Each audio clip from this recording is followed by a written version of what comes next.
Deekshita of Class 8C. Today I am going to review the book 3000 Stitches by Sudha Murthy. Let me talk about the author. Sudha Murthy was born in 1915 Shigam in North Karnataka.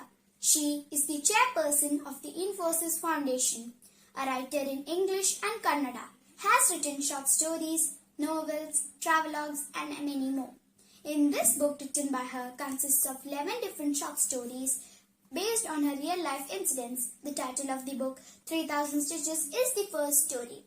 The story is all about her first project on social work. She has helped the Devadasis with the help of her father. She helped them by giving them a better life, giving their children education and even jobs.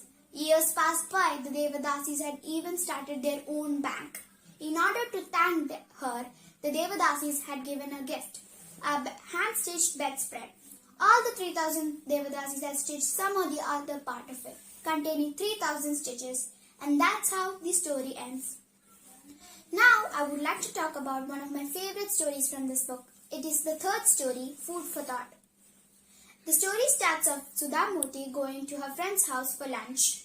And after lunch, her parents and Sudha Murthy talks about various fruits and vegetables that they are not from India but from other foreign countries. I really like this book because I got some information about the daily using vegetables and fruits. For example, tomato is used in every Indian cuisine, but it's not from India, from Spain. I'm sure everyone knows about the Spain's tomato festival. Lastly, I would like to recommend this book to beginners as she used simple English in this book, and those who are into non-fiction can try this book out. I've read many other books from Sudha Murthy as well. Here are some of them.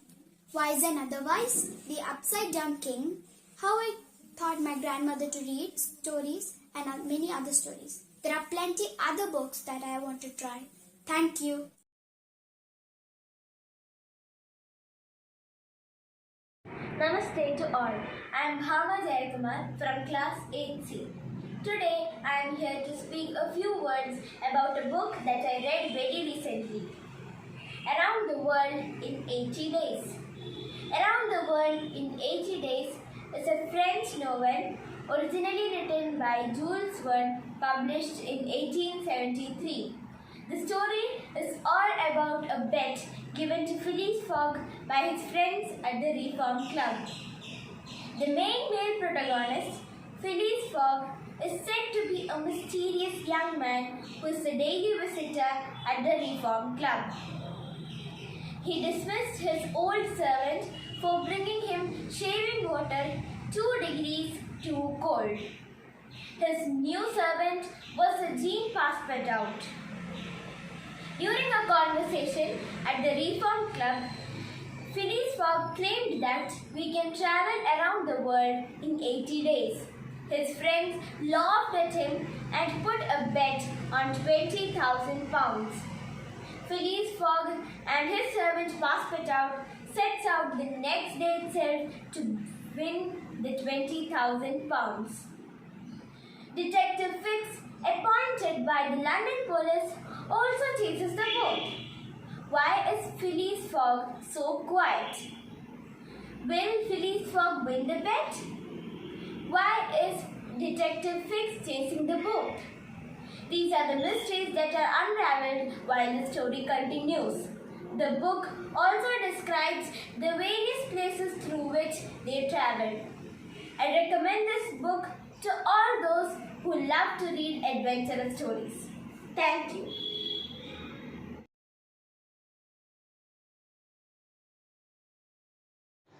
Namaste. Today I am going to review The Book Thief, written by Marcus Zusak. It is a historical novel set in the World War II in Germany. This book sold over 60 million copies and was translated into 63 languages. It was also adapted to a movie of the same name in 2013. This book follows a young girl called Liesel Meminger, who lives in the care of her foster parents, Rosa and Hans Huberman. As the title suggests, she steals books. This first happens at her brother's funeral. she steals a book called The Grave Digger's Handbook. She wants to read it, but she doesn't know how to. So, her foster father, Hans Huberman, teaches her how to read. She then starts stealing books whenever she can. One special thing about this book is that the Grim Reaper is the narrator. The way he narrates is very beautiful and he seems uninterested in the girl's story yet very interested. He also twists the story in a way we would never expect to. There is a Jewish fist fighter in this book and his name is Max. Since Hans Huberman was indebted to Max's family, Hans Huberman, also out of kind heart, takes Max in his house and let him live in his basement. Since it was Germany, it was very hard for Max. Liesel shares a special bond with Max, such as their love for words. The very interesting part about this book is Liesel's bonds she shares with people, such as her father and her best friend Rudy, and of course Max. The most important bond she shares is with words and with books. She loves them and hates them at the same time, and in the end she also writes a book about her life. This book is so beautiful yet very heartbreaking. This book will never fail to make an impact on you. So I suggest you this book, and please get your hands on this book at the earliest. Thank you.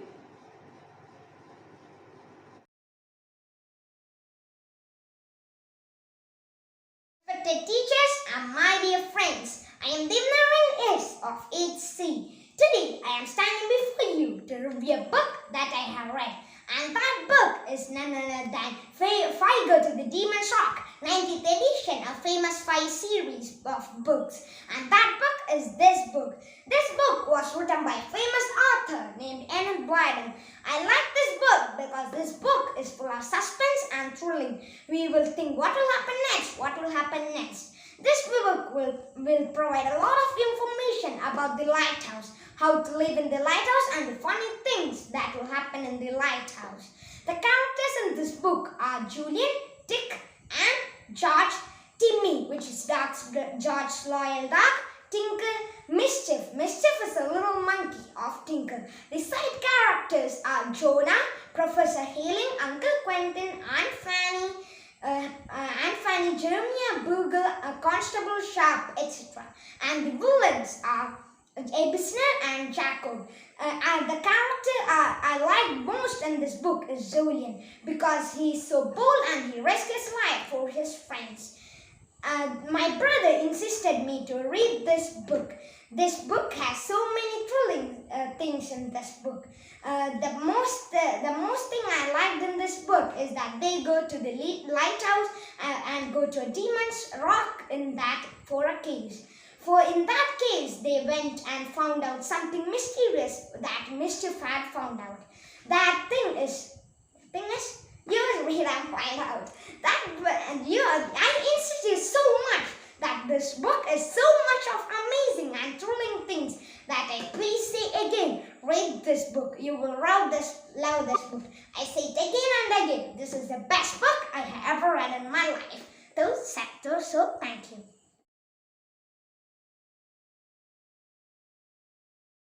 Namaste, respected teachers and my dear friends. My name is Meryl Jess Neville, studying in class 8C. Today, it being reading week, I have come before you to present about my favorite book, Famous Five. Five Go Down to the Sea.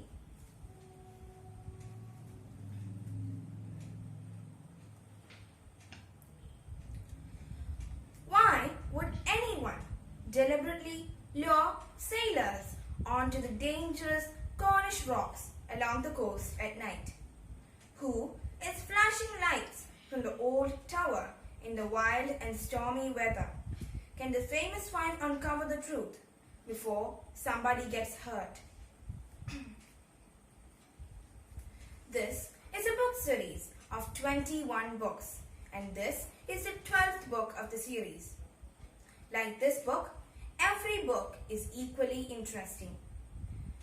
This is written by Enid Blyton, who was born in London in 1897.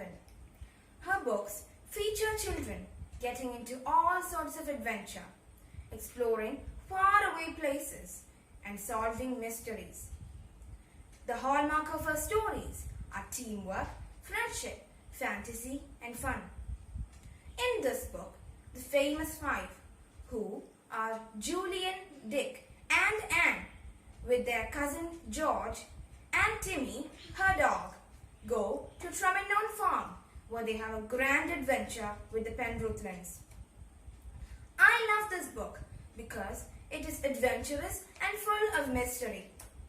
I recommend this book to everyone who loves adventure and mystery, both.